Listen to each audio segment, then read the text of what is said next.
Bueno, muchas gracias por la presentación, Miquel.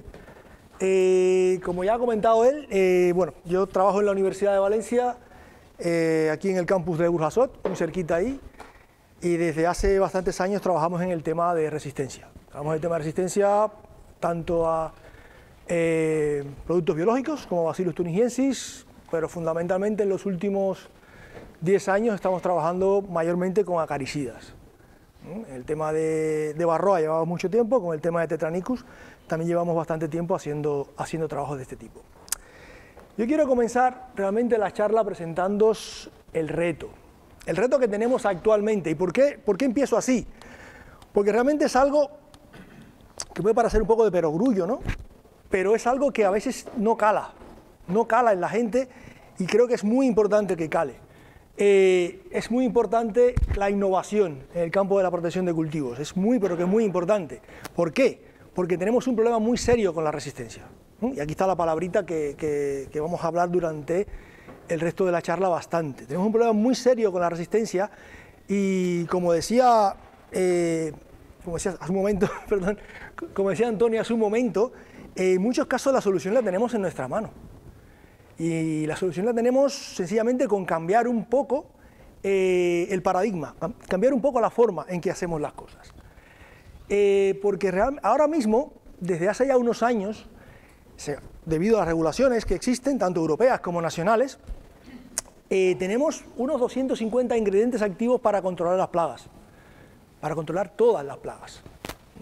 Sabéis que para Tetranicus, por ejemplo, hay unos pocos principios activos que se pueden utilizar, para los ácaros en general, hay unos pocos principios activos que se pueden utilizar. Esto, a medida que va pasando el tiempo, se van reduciendo aún más las materias activas, con lo cual lo más importante es proteger aquellas que están disponibles ahora mismo de este fenómeno que las hace completamente inservibles. Y hace un momento estábamos hablando de este tema aquí abajo mientras tomábamos café, y yo quiero poner estos datos porque me parece muy importante poner estos datos. Digo proteger los principios activos que están en el mercado porque es muy difícil tener uno nuevo. Es extremadamente difícil tener uno nuevo, y sobre todo muy caro. 300 millones de euros cuesta desarrollar un producto nuevo. Y 300 millones de euros, convendréis conmigo, que es una cantidad importante, y es una cantidad que muy pocas empresas se pueden permitir. Otra cosa, otro factor pero que muy importante es el tiempo. 11 años se tarda en poder desarrollar un producto nuevo. Y la parte de abajo, que es la que, desde mi punto de vista, es la más importante. Se necesitan probar, y este dato es de hace unos años ya, el otro día vi el dato actualizado, de entre 140 y 160.000 compuestos nuevos para sacar uno que valga la pena. Es muy difícil tener un producto nuevo en el mercado. Es decir, hay que arrear con lo que tenemos, diciendo, si me permitís la expresión, hay que arrear con lo que tenemos e intentar hacerlo lo mejor posible. ¿Por qué? Porque hasta el año 2020 había casi 17.000 casos ya de resistencia bien documentados. Casi 17.000, lo cual es muchísimo. Y sobre todo, que se ha desarrollado resistencia a casi todos los productos que se han utilizado contra las plagas. En muchas ocasiones es solo una cuestión de tiempo. Y yo incluyo una cuestión de tiempo y manejo en muchas ocasiones. Y voy a definirlo. Voy a definir resistencia porque es muy importante una cosa. Resistencia no es siempre que falla el producto, siempre que falla el tratamiento, no hablamos de resistencia. El fallo de tratamiento puede ocurrir por muchas razones. Yo marco aquí esta palabra porque es la más importante de todas en este caso. Es un cambio hereditario. Si no hay un cambio hereditario, no hablamos de resistencia. Tiene que haber un cambio que provoque que la susceptibilidad de la población cambie y falle el producto de forma continuada si se usa según las recomendaciones del fabricante. Pero el cambio tiene que ser hereditario. Si no, no hablamos de resistencia, estamos hablando de otra cosa. Bien, resistencia cruzada, muy importante en este caso, y muy importante para todos vosotros. ¿Por qué? Porque es el fenómeno en el cual hay resistencia a un producto que yo no he utilizado antes. Es decir, hay que saber muy bien con qué voy a tratar para poder realmente saber si va a ser efectivo o no. Porque en muchas ocasiones tenemos resistencia a un producto y decimos, vale, pues utilizo esto otro. pues esto otro quizás no es lo que tienes que utilizar porque vas a tener resistencia cruzada. Es importantísimo conocer si esto se va a producir o no. Resistencia múltiple, bueno, es cuando ya tenemos que he tratado con todo lo que había y la plaga ha desarrollado resistencia a todo lo que he utilizado contra ella. En este caso tenemos varios mecanismos de resistencia, es muy peligroso, pero realmente es, como diríamos, el resultado de un manejo bastante malo. Y por último, tenemos aquí este dato, que lo pongo solamente para que tengáis una idea de cuánto, más o menos en qué rango nos podemos mover, para que se desarrolle resistencia en una población. Entre 2 y 20 años. Tampoco como 2 y tanto como 20. Y en muchas ocasiones depende muchísimo de cómo estemos realizando los tratamientos y sobre todo con qué estemos tratando cada vez. Bien, es un fenómeno de base genética. Como he dicho antes, es un cambio hereditario. Si no es este cambio, no hablamos de resistencia. Tiene que haber cambio en la estructura de los sitios diana, de a dónde se va a unir el principio activo. Tiene que haber cambio en la expresión de los genes y en la regulación. Tiene que haber mutaciones, en realidad. De lo que estamos hablando es de mutaciones. Y a eso es lo que nos dedicamos nosotros. Yo me dedico a buscarlas. Me dedico a buscar las mutaciones y realmente a desarrollar métodos de diagnóstico para detectar los organismos resistentes en la población.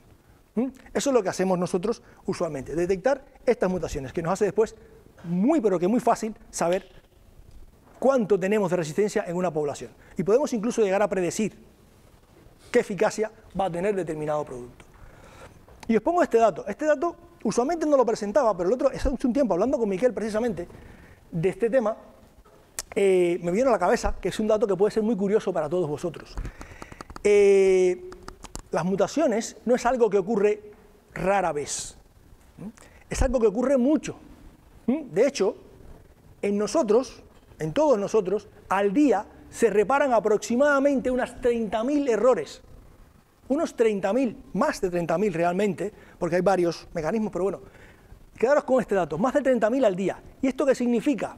Que tenemos sistemas de reparación muy buenos, porque si no, todos moriríamos de cáncer con muy poca edad. A los 5 años estaríamos todos muertos de cáncer, porque esto sería inasumible. Pues bien, los ácaros, los insectos, tienen también muchos mecanismos de reparación, pero también fallan. También fallan, y por eso quiero traer esto, que también es una cosa que quizás habéis visto mucho, pero lo voy a presentar desde otra óptica. Realmente, la resistencia ocurre de forma aleatoria. Es algo completamente aleatorio. Por el hecho de que yo use un producto u otro, no voy a provocar resistencia. Realmente, el insecto, el ácaro, ha mutado y ya, cuando ha nacido, cuando ha salido del huevo, ya tiene las propiedades que lo hacen resistente. ¿Qué es lo que voy a hacer yo? Yo lo voy a seleccionar. Lo voy a seleccionar con el principio activo que estoy utilizando, sea el producto que sea. Si la mutación, por casualidad, y quedaros con esta palabra, por casualidad, ha caído en el sitio adecuado, ese individuo va a sobrevivir. Va a sobrevivir al tratamiento. Y va a sobrevivir él y quizás alguno más que no ha tenido contacto con el principio activo, por lo que sea. Bien, esa población, evidentemente, que ha quedado después del tratamiento, se va a reproducir. Y cuando se reproduce, yo voy a tener que aumentar la proporción de individuos que tienen esa propiedad. Si yo vuelvo a tratar con lo mismo, ¿qué voy a hacer? Evidentemente voy a seleccionar a estos individuos que tienen esa mutación. Ahí yo lo que estoy haciendo es directamente quitándole la competencia. Estoy limpiándole la competencia y dejándolos perfectos para que se puedan reproducir. Y si sigo tratando exactamente con lo mismo en la siguiente campaña, en el siguiente tratamiento que haga, pues al final voy a lograr que toda la población tenga esta mutación. Es decir, que algo que surgió por casualidad una vez, un solo evento, lo he convertido yo en algo muy frecuente. Este es el mecanismo que ocurre cada vez que se desarrolla resistencia desde el año 1914 que se detectó la primera. Bien, mecanismos. Hay muchos mecanismos de resistencia. Básicamente hay 5 diferentes. No me voy a meter con todos ellos, solamente os voy a hablar de estos dos que tenemos aquí. El incremento de la detoxificación y la modificación del sitio diana. ¿Por qué? Porque son los más importantes, los que ocurren con más frecuencia y realmente los que, en el caso, por ejemplo, de ácaros, en cítricos son de los que más se han encontrado. El incremento de la detoxificación. A ver, es algo también muy común. El café que nos habíamos tomado hace un ratito ahí abajo está ahora mismo ya pasando por el hígado para detoxificarse. Todos nosotros tenemos mecanismos de detoxificación, es decir, sustancias que entran a nuestro organismo, tenemos baterías de enzimas como estas, muchas familias, tenemos entre 40 y 50 de cada una de estas familias, que cada una se encarga de, digamos, trocear un principio activo, el que sea, me da igual, ahora mismo. ¿Qué pasa? Que si por casualidad esa mutación que ha ocurrido hace que estas enzimas se expresen mucho más, van a hacer que cuando el principio activo entre al organismo, lo van a cortar en trocitos y lo van a hacer inactivo. Es decir, no le va a dar tiempo a llegar al principio, al sitio de unión. Si no le da tiempo a llegar al sitio de unión para ejercer su función, pues el organismo se hace resistente. Bien, usualmente esta resistencia que le llamamos metabólica da niveles de resistencia medio bajos, pero pueden llegar a ser altos, ¿eh? Hay alguna resistencia metabólica que haya llegado a 1000 y pico de veces. Pueden llegar a ser altos, pero usualmente son medio bajos. El peligro real que tiene esta es que da resistencia cruzada a familias diferentes. Compuestos que aparentemente no tienen relación entre ellos, este tipo de resistencia los asocia. Y el mismo enzima es capaz de degradar compuestos diferentes. Y tenemos entonces resistencia cruzada a plaguicidas de familias diferentes. Y ahora les puedo enseñar algunos ejemplos. La modificación del sitio de diana es, como veis, la última etapa. El principio activo tiene que unirse a un sitio, una vez que se ancla ahí, mata al bicho, por el mecanismo que sea. No me voy a meter con eso. Lo importante es que si ese sitio se modifica, es la madre del cordero, como le llamo yo. ¿Por qué es la madre del cordero? Porque una vez que ese sitio se modifica y el principio activo no se puede unir, es como si le estuviera dando agua, como si estuviera tomando agua el bicho. Es muy específico. ¿Por qué? Porque cada principio activo se une a un determinado sitio. Pues entonces es muy específico para solamente uno o varios compuestos de una misma familia. Lo que pasa es que en este caso los niveles de resistencia son muy, pero que muy altos. Muy altos, que como digo, es como si le estuviera dando agua. Va casi igual.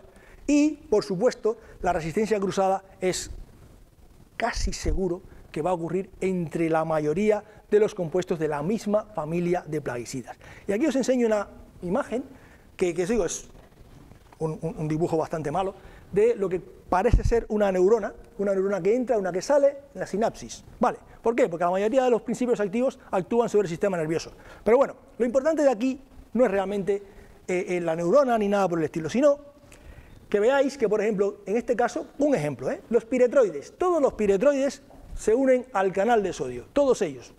Me da igual el piretroide que sea, empiezan a nombrar piretroides y todos se van a unir ahí.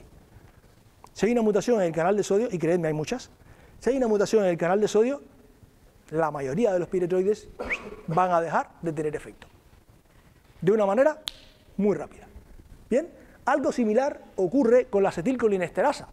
Es una enzima que actúa aquí en la sinapsis. Si la acetilcolinesterasa está modificada, muy probablemente ningún organofosforado y ningún carbamato va a hacer efecto. Algo parecido pasa con los neonicotinoides, con los ciclodienos y así en general. Si el sitio de unión se modifica, todos los compuestos de una misma familia muy probablemente estén afectados. Puede haber alguna excepción, pero muy probablemente todos estén afectados. Y eso es algo que yo quiero hacer que tengáis muy claro a la hora de poder seleccionar un determinado producto. Hablo de Tetranicus. Es muy polífago, lo sabéis todos, es muy polífago, es capaz de alimentarse de más de 1100 especies diferentes, de 140 familias, de plantas de 140 familias diferentes. ¿Por qué digo esto? Realmente porque es capaz de adaptarse muchísimo. Tiene una capacidad de adaptación muy grande. Tetranicus es capaz de alimentarse de muchas especies de plantas y en muchos casos de plantas que producen compuestos tóxicos. Es decir, es muy bueno detoxificando. Y lo que estamos haciendo cuando lo estamos tratando es utilizar un tóxico. Y tiene una batería muy grande de enzimas, pero muy grande, especializada en detoxificación. Bien, los daños pues rondan los más de $4.500 por hectárea. Aproximadamente el 30% del gasto en plaguicidas que se utiliza en determinados cultivos. Bueno, esta es una lista sencillamente que va que lo más importante es la de abajo. Tiene un potencial reproductivo muy grande, ciclo de vida muy corto, múltiples generaciones al año, gran capacidad de dispersión, determinación sexual haplodiploide, básicamente, está especialmente diseñado para desarrollar resistencia. Todas estas características lo hacen muy, pero que muy, digamos, capaz de desarrollar resistencia. Y la prueba la tenemos aquí. Está en primer lugar. Es el primero de la lista. En el año 2015, este artículo que está publicado en el año 2015, ya había 93 principios activos a los cuales Tetranicus había desarrollado resistencia. Y había 417 casos ya documentados. Sin embargo, hace 2 semanas el número ya había aumentado a 96 y había 557 casos documentados. Y este número va a seguir aumentando. Créanme, este número va a seguir aumentando porque realmente este ácaro es, como he dicho hace un momento, parece especialmente diseñado para desarrollar resistencia. De hecho, tenéis aquí los casos ya desglosados por diferentes materias activas. Los que están entre paréntesis son aquellos que están documentados en España. ¿Qué quiero decir con documentados en España? Son los que se han publicado en artículos científicos. No sabemos, porque hasta que no haces un estudio no lo puedes saber, si hay alguno de estos casos en España, a otros de los principios activos, o si hay más o menos.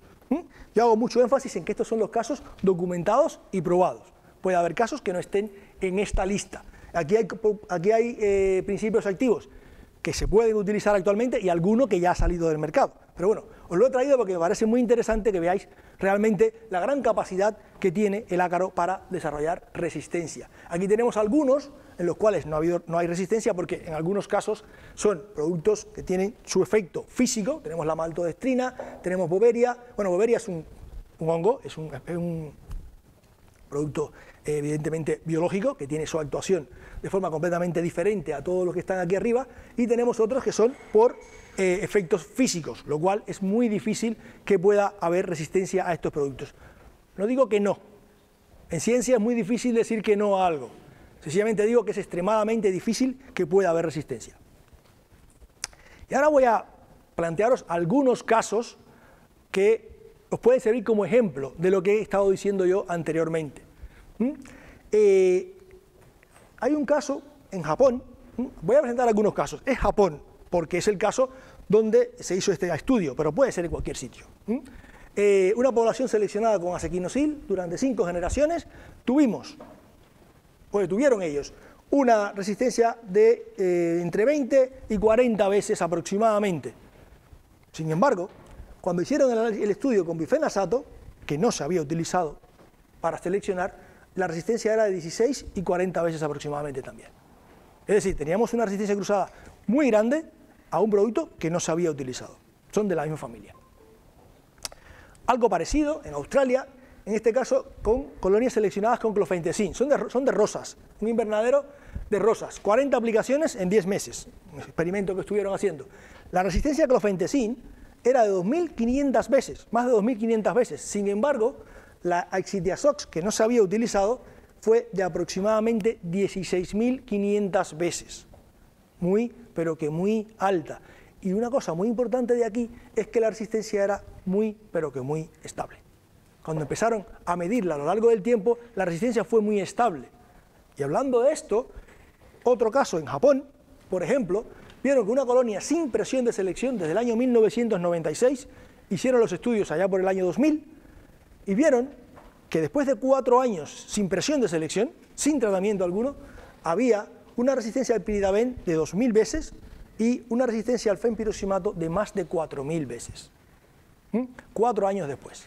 Lo cual indica que esto realmente es algo a tener muy en cuenta, porque una vez que tenemos resistencia, si no hay coste en la eficacia biológica, esta resistencia se mantiene de forma muy estable en la población. Este es otro caso, en este caso una colonia seleccionada con acequinosil, 122 veces. Tenemos que tenía una resistencia al bifenasato de 15 veces y después tenía resistencias menores, pero significativas, a otros principios activos. Es decir, una vez que tenemos resistencia a un principio activo, es probable que tengamos resistencia a otros principios activos, fundamentalmente en esta plaga. Este es otro ejemplo, son varios compuestos, seleccionamos con uno de ellos y aquí vais a ver realmente muy claramente lo que pasa. En este caso la resistencia de Toxazol era alrededor de 140.000 veces, la resistencia a Sidiazox más de 2.600 veces y la resistencia a Clofentezin de más de 4.000 veces. ¿Bien? Y por último, este es ejemplo de una colonia resistente a abamectina, 1.600 veces. Tenemos que tenía una resistencia de Sidiazox de más de 1.500, a Clofentezin de más de 1.000, a el bifentrin de 426 y por último el espilodiclofen de 8 veces. Vamos, realmente con estos ejemplos lo que quiero transmitiros es que realmente está muy claro que Tetranicus, y bueno, realmente la mayoría de los ácaros en realidad, pero Tetranicus en particular, tiene una capacidad muy grande realmente para desarrollar resistencia y que muy probablemente tenemos que cambiar cambiar la forma en que realmente nosotros nos aproximamos a este problema para intentar evitar que esto se pueda producir de forma muy, pero que muy rápida. Porque realmente lo que estamos teniendo normalmente es que el desarrollo de resistencia en Tetranicus se produce muy rápido porque el manejo usualmente no es el correcto. Bien, yo quiero hacer un resumen muy rápido y después tres recomendaciones. Las características genéticas de Tetranicus lo hacen que sea muy fácil que haya resistencia en esta especie. Ya había, hace muy poquito tiempo, había 557 ejemplos de resistencia documentados a 96 principios activos diferentes. Tiene una alta capacidad para desarrollar resistencia cruzada, pero que muy alta. Es muy importante aplicar los productos correctamente. De hecho, ahora mismo Patricia va a hablar del tema. Es muy importante aplicarlos correctamente. Es necesario proteger la fauna auxiliar, que si bien no es, en el caso de la citricultura, quien puede llevar la voz cantante en el control, sí que puede ayudar bastante a mantener un control bueno. Evidentemente hay que alternar acaricidas con diferentes modos de acción. Y aquí viene mi recomendación, creo yo, más importante. Es que, y lo hablaba con alguno de vosotros hace un momento, yo considero que una manera de aproximarnos a este problema de forma eficaz es realmente hacer muestreos profilácticos, pero no muestreos profilácticos para saber la presión de plaga que tengo. No solamente eso, evidentemente eso es importante porque hay que tratar también cuando toca, hay que tratar en el momento correcto, pero sobre todo tratar con el acaricida adecuado. ¿Y cómo sabemos que es el adecuado? Pues si yo sé de antemano si la población que tengo en mi huerto o en mi finca es resistente a determinado principio activo o no. Porque lo que se da en muchos casos es que estoy tratando con el principio activo que alguien me ha dicho que funciona o que fue el que me funcionó la campaña pasada. Y tengo ejemplos muy buenos en los cuales en una sola campaña pasamos de una eficacia muy buena a fuera, no funciona el producto, en una sola campaña. Con lo cual, si lo sé de antemano, si de antemano conozco el nivel de resistencia que tengo en mi población, puedo tener un nivel de control bastante adecuado. Muchas gracias y bueno, estaría encantado de responder preguntas. ¿Quieres que veamos una pregunta o algo? Sí, sí. ¿Tenéis alguna pregunta? Sí. Pero ha de ser muy buena la pregunta, que solamente hay una. No, es broma, perdón. ¿Cómo puedes determinar la resistencia que tienes tú? Espera, ¿qué dices?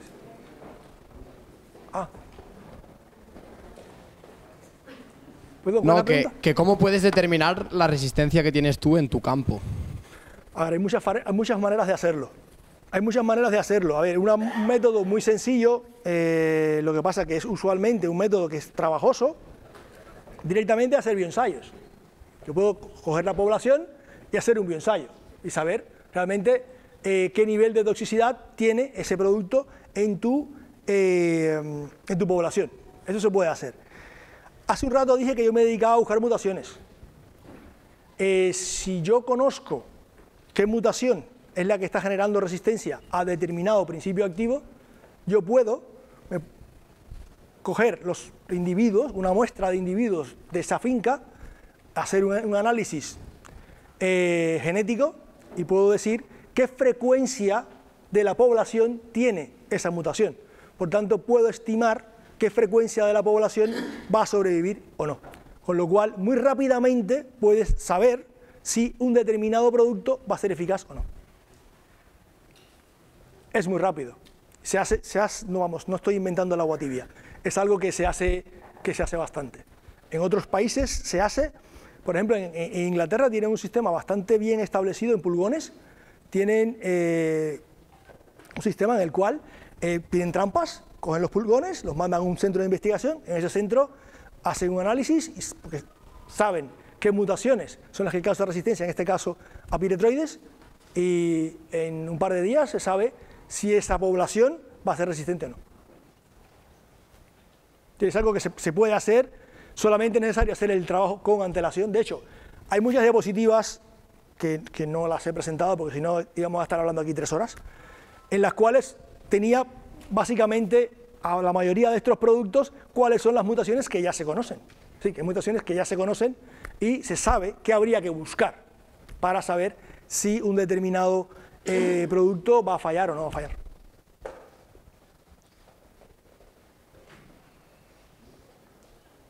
Sin que sea objeto de esta charla, pero porque ha surgido el tema de los bioensayos, el tema de los marcadores moleculares o los screening de resistencias, es un proyecto que a nivel estatal nunca se ha hecho. Estamos dimensionando un proyecto con Joel para establecer algún tipo de estudio de resistencias de la población de ácaros de Tetranicus en España en cítricos. Precisamente estamos trabajando ya con bioensayos de este tipo para saber el porcentaje de, el LC50, ¿no? El porcentaje de susceptibilidad de determinadas materias con el Tetranicus, y luego sí que queremos hacer un screening más amplio en todas las zonas productoras. Pero bueno, que no es objeto de esta charla. Yo entiendo que es complicado, si ya es complicado determinar los umbrales de tratamiento, pues bueno, establecer un poco una dinámica de bioensayos, pero también es verdad que es el futuro, ¿eh? Todo el mundo en la finca sabe cuando utiliza si le va o no le va al producto, o si tiene algún problema. Yo creo que esa sensibilidad la tenemos todos y a fin de cuentas estamos hablando de eso, ¿eh? Pero vamos, cuando esté en marcha os comunicaremos los resultados y cómo está yendo y si hace falta colaborar, ¿eh? Si tenéis alguna pregunta rápida y si no damos paso a Patricia.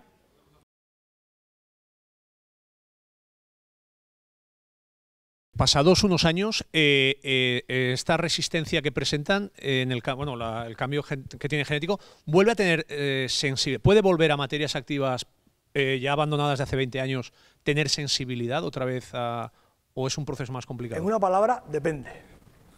¿Vale? ¿Por qué depende? Es que es muy claro. ¿Por qué depende? Depende mucho de qué tipo de mutación sea la que haya provocado la resistencia y si esta mutación tiene un efecto sobre la capacidad de reproducirse de los ácaros. Un ejemplo muy claro. En piretroides, yo trabajo mucho con Varroa. En piretroides hay una mutación que causa resistencia y esta mutación lo que hace es una mutación en el canal de sodio. El canal de sodio que he dicho yo antes es una proteína que tenemos todos y que es muy importante para la transmisión del impulso nervioso. Si hay una mutación en el canal de sodio, ¿qué pasa? El canal de sodio no funciona del todo bien. Y si no funciona del todo bien, como que nos movemos un poquito peor. Y si se mueven un poco peor, se pueden reproducir menos que los otros que no tienen la mutación. Quiere decir que cuando yo quito la presión de selección, saco los piretroides del sistema, estos ácaros que están mutados se van a poder reproducir menos. Y está probado, nosotros tenemos varios estudios nosotros al respecto, y algunos estudios también de otros investigadores, que en 3 años la población de ácaros resistentes disminuye casi a 0. Y se puede volver a trabajar con piretroides. Y el efecto es muy bueno, ¿vale? Para otros principios activos no es así. ¿Por qué? Porque la mutación no causa este problema. La mutación no impide que se reproduzcan bien, les da igual. Si esto ocurre, pues entonces tienes un problema. Porque la resistencia no va a caer por sí misma con que tú quites el principio activo del sistema. Tendrás que utilizar otros principios activos para eliminar esos individuos resistentes. Lo puedes lograr, pero no quitando el principio activo del sistema. Depende, por eso depende. Hay que analizarlo caso por caso, según lo que sea. Había una última pregunta, David.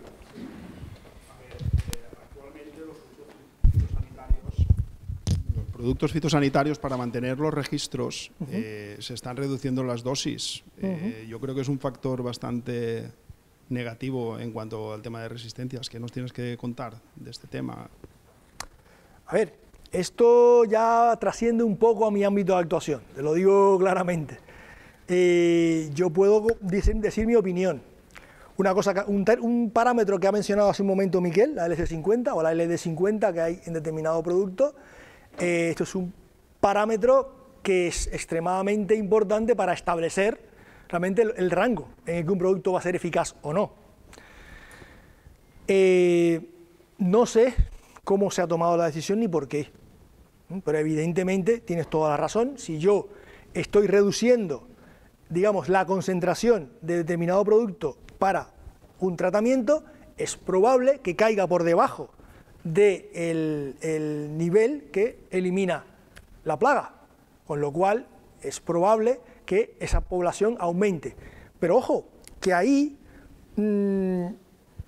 podemos estar seleccionando resistencia a un nivel un poco diferente. Es decir, si yo utilizo el principio activo a la concentración que toca, puedo seleccionar un nivel de resistencia, digamos, alto.